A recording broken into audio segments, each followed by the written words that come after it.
बाबा साहब अम्बेडकर के बारे में भी आपने विस्तार से लिखा है और जो मान्यता है और जो मैं मानता हूँ कि सही भी है कि आरएसएस और बाबा साहब अम्बेडकर की विचारधारा अलग-अलग है। मैं पहले अपनी बात समझा देता हूँ आपको कि जब हिंदू कोड बिल आ रहा था, मतलब हिंदुओं का जो रिफ़ॉर्म होने की बात थी, जब वो बिल आ रहा था, तो उसका आरएसएस ने विरोध किया कि नहीं, जो हमारे पुरानी प्रथाएँ हैं वो चलना चाहिए, उससे हिंदू धर्म खतरे में आ जाएगा।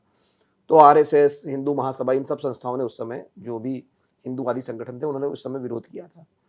लेकिन अब आप ये हवाला दे रहे हैं कि जो उनके पाकिस्तान को लेकर विचार थे, वो आरएसएस से भी ज़्यादा कट्टर थे।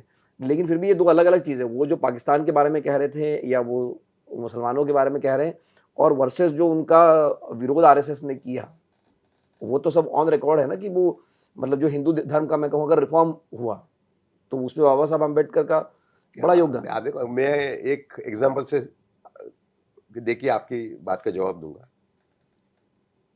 जो 56 का इलेक्शन था बाबा साहब अम्बेडकर का, लोकसभा के जो इलेक्शन लड़े थे वो भंडारा से, उनके मुख्य उनके कैंपेन मैनेजर कौन थे? वो थे दत्तोपंत ठेंगड़ी, आरएसएस के बहुत बड़े स्वदेशी विचारक। अच्छा, हाँ, समझे? एक बहुत बड़ा आपको उदाहरण मैं दे रहा हूँ। लेकिन हिंदू कोड में बिल्कुल आपसे एग्रीमेंट में, अलग अलग थे दोनों, लेकिन कई ऐसी चीजें थी जहां उनका समन्वय था विचारों के अंदर।